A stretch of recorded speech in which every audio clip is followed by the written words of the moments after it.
this is Stacy Lerner. This is my family presentation. So I was super excited to interview this family. I met them at my old job as a fertility nurse. So I really grew close with this mother and father now. So mother, she's 39 years old, and father, he's 34. They've been married for 7 years in Chicago, Illinois. They now have triplets. So there's 2 boys and a girl. They're all born at 30 weeks gestationally, and they will be 4 years old in December 2018. I'll go into more detail. So a little background, the mother at age 2 was diagnosed with cancer, and after that she had to be on extreme chemotherapy and radiation, and she was actually put on a medication that weakened her heart, and it sent her into cardiac failure at age 14 years old. So emergently, she had to have a heart transplant at age 14. So now she's 39 years old and very healthy. She gets, every 6 months she goes to her cardiologist. The father's history, he had no abnormal history, and his only surgical history was wisdom teeth removal. So the mother and father did not want her to carry the children because it was too much on her heart. So they used a surrogate, and that is why they came to us, and they were really worried that they wouldn't even have viable eggs to create embryos. But after 3 years of IVF and surrogacy, they placed 2 day 3 embryos, and both were implanted, and actually one split. So now they have triplets. So mother's family history: mother had a valve replacement. Maternal grandfather is still alive and very healthy. He's very active. He was in his late 90s. It was pretty amazing. She said that he still plays golf like every day. Father's family history: mother, depression and anxiety. Father, diabetes. Maternal grandmother, colon cancer and is alive. Paternal grandfather, lung cancer and deceased. Maternal grandmother, hypertension, alive. Maternal grandfather, dementia, deceased. They all had grandparents that were around an elder age, so they have good genes. Here's a little background, their genogram. I put the mother's side and the father's side, and it trickles down to the triplets. So this family, they said that their descent was Russian and Polish. They both identify as conservative Jews. So they believe in Judaism, social class, middle class. So developmental stage, the triplets are in the initiative versus guilt or play stage. So this is the third stage of Erikson's theory. So they're very interactive with children in school.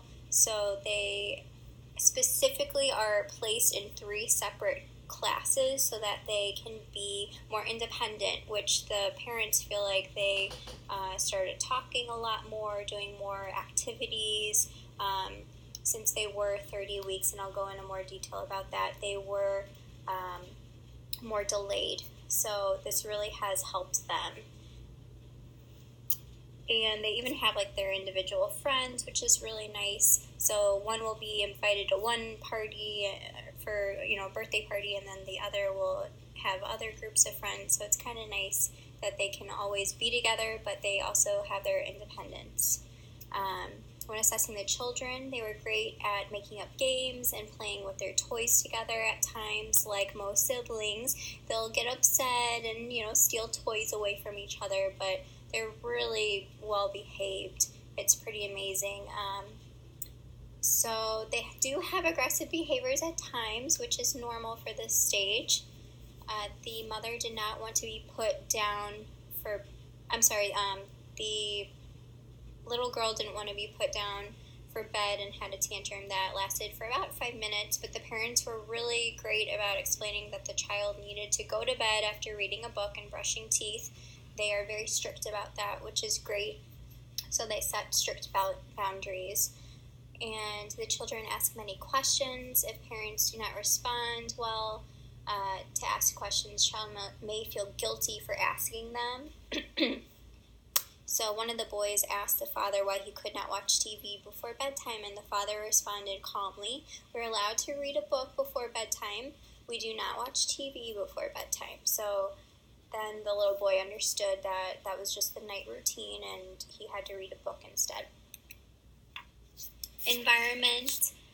The Mother family lives in Waukegan, Illinois, which is super close to where they live in Highland Park, Illinois. The mother grew up in Current State and has a very good support system.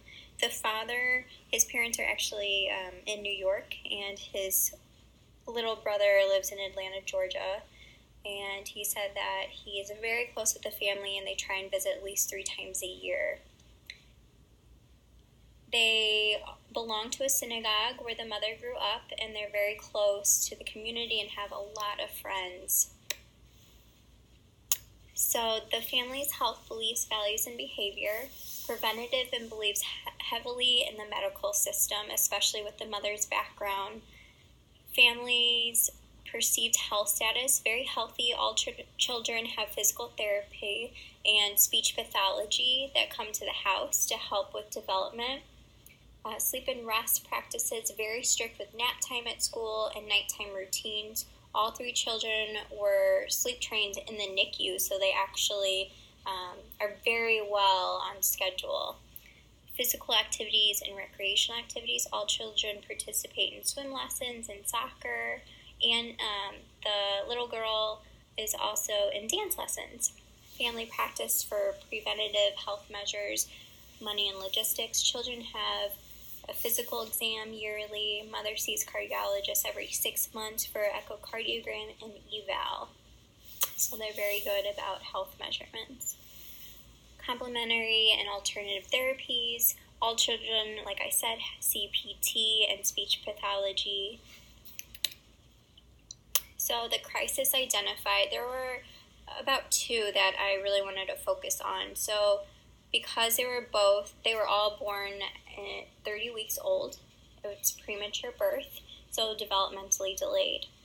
In addition, the mother's current job is very high stress, and the father works for full-time downtown, so it's quite the commute Monday through Friday.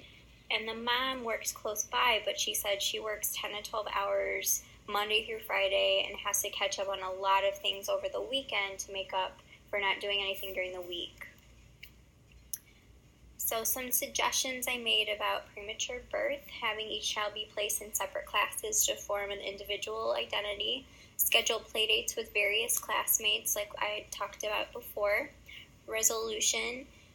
They actually emailed the school to have separate classes for each child the upcoming year. Physical therapy and speech pathology come to home. Children are involved in many activities to enforce socializing, soccer, swimming, and music class, and dance. They have many play dates with classmates. Mother and father, stressful occupation, some suggestions with that.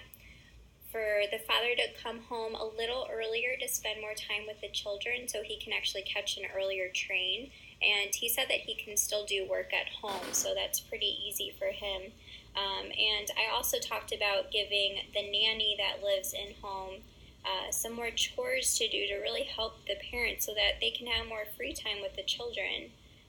Some resolutions: mother decided to interview actually for a new job, so that's really exciting for her because she just seemed so miserable at her old career. Father decided to work from home every Friday. Father is also taking the train to and from work so that he can do work while commuting, thus having more time to spend with family when at home. So a summary: the family is so loving and positive despite all the obstacles. They are so amazing. These people are just incredible. Such a difficult situation, and they really built a miracle. Parents truly put each other and their children first. They were very open to considering different strategies for better time management. Parents truly do not take anything for granted. The parents also discussed a date night one Saturday per month. Family is going to put forth effort to make sure these changes discussed are implemented. And here's my references. Thank you so much for listening.